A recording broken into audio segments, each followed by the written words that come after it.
নমস্কার, প্রতিদিনের মতন আজকে আরেকটি ব্লগ শেয়ার করবো। নিবার রান্নাঘর থেকে আজকে আরেকটি ব্লগ শেয়ার করবো। সকালবেলা ছান করে পূজা দিয়ে নিলাম। আর আজকে নাস্তা খাওয়ার জন্য ছেলেকে কালকে বুট বোনা করেছিলাম, ওইগুলো অনেকগুলো লয়ে গিয়েছিলো। মুড়ি দিয়ে ছানাচুর ধরে মেখে দিলাম, ছেলে অল্প কটা খেয়ে গেল। তো ছেলেকে স্কুলে দিয়ে আসছে আইসে আমি তারপরে চা বানিয়ে নিলাম, বিস্কিট আর ওইগুলো খেয়ে নিলাম। আর মেয়েও খেয়েছে, কিন্তু ছানাচুর মুড়ি দিয়ে আজকে খাওয়া হলো। মেয়ে ছানাচুর মুড়ি দিয়ে চা খেয়েছে। আর আমি আইসা তারপরে দেখেন আমার গাছে থেকে 2টা বেগুন পেরে নিলাম। এই গাছের বেগুনগুলা অনেক দিন হয় পারমু করে আর পারা হলো না।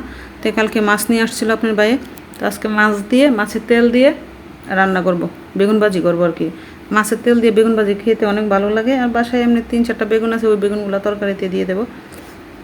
আর গাছে থেকে কাঁচামরিচও পেরে নিলাম। দেখেন আমার কিন্তু আমি অনেক শখ করে বেগুন গাছ কাঁচামরিচের গাছ চারাগুলো এদিকে লাগিয়েছি। জানেন না, আমার কিন্তু বেলকনি আছে কিন্তু রৌদ্র লাগে না, ওই জন্য বেলকনিতে কিছু লাগানো যায় না। তো ওই আর জানালার পাশে একটু কূপ আছে, কূপের মধ্যে কয়েকটা চারা লাগিয়ে দিলাম। বেগুন গাছ, কাঁচামরিচ, তারপরে ফুলের গাছ, তারপরে তুলসী পাতা গাছ, এগুলো আর কি লাগিয়ে রাখলাম। এইদিকে একটু রৌদ্র লাগে ওই জন্য। আর আজকে দুপুরে কী রান্না করবো, ওই তো বললাম না, গাছের বেগুন দিয়ে আজকে মাছের তেল ভাজি করলাম। এরকম কিন্তু মাছের তেল পেঁয়াজ দিয়ে কাঁচামরিচ বেগুন দিয়ে ভাজি করলে খেতে অনেক ভালো লাগে। আপনার ভাই অনেক পছন্দ করে মাছের তেল আনলে, এভাবেই বলবো রান্না করার জন্য। তো আজকে রান্না করে নিলাম গাছের বেগুন যেহেতু। তো আর এইদিকে মাছ 6 পিস মাছ নিয়েছি। আজকে আলু দিয়ে, মাছ দিয়ে আর বেগুন দিয়ে একটু পাতলা ঝোল করব, কারণ কালকে রাত্রে মাছের বোনা খেয়েছি, ওই জন্য আর আজকে আর মাছের বোনা করবো না। চিন্তা করলাম আজকে মাছ দিয়ে, আলু দিয়ে আর বেগুন দিয়ে একটা পাতলা ঝোল রসা রান্না করবো। আপনার ভাই আবার একটু পাতলা তরকারি পছন্দ করে, বোনাও পছন্দ করে। তো একদিন বোনা খাওয়া হয়, আরেকদিন পাতলা ঝোল খাওয়া হয়, এই আর কি। আজকে মেথি সম্বাস দিয়ে দিলাম, একটা তেজপাতা দিয়ে দিলাম, আর একটা ক্যাপশন আমি বলি। তো কয়েকটা পেঁয়াজ কুচি দিয়ে দেবো, কিন্তু আমি আবার মেথি ফোড়ন দিলে একটু পেঁয়াজ না দিলে ভালো লাগে না। তো যেহেতু আমরা পেঁয়াজ খাই, ওই জন্য পেঁয়াজ একটু দিয়ে দিলাম। আর ওই তো শ্বশুরবাড়িতে গেলে ওই রসা তরকারিতে আর পেঁয়াজ টেস্ট দেওয়া হয় না, তারা আবার পেঁয়াজ সম্বাস খানা, জিরা সম্বাস দিই, মেথি কালি জিরা এগুলো সম্বাস দিয়ে খাই, তার কারণ আমার শ্বশুর পেঁয়াজ রসুন খানা।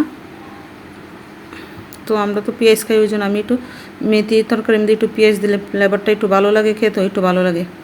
তো ওই জন্য একটু পেঁয়াজ কুচি দিয়ে দিলাম, দিয়ে তারপরে মশলাটা এখন কষি নেব। এনে জিরা বাটা আর আদা বাটা দিয়ে দেবো, আর হলুদের গুঁড়ি মরিচের গুঁড়ি দিয়ে মশলাটা লবণ দিয়ে মশলাটা ভালো করে কষিয়ে নেব। কিন্তু আমি অনেকক্ষণ ধরে অনেকক্ষণ ধরে কষিয়ে নিলাম। আর বেগুন বেশি একটা ছিল না, অল্প 2-3টা বেগুন ছিল, আমি অল্প করে বেগুনই ভেজে নিলাম। আর আলু দিয়ে একটা পাতলা ঝোল রান্না করে পেলাম, কিন্তু খেতে অনেক ভালো হয়েছিল। আপনার ভাই অনেক পছন্দ করছে। আর এরকম গরমের মধ্যে এরকম পাতলা ঝোল খেতে তো অনেক ভালো লাগে।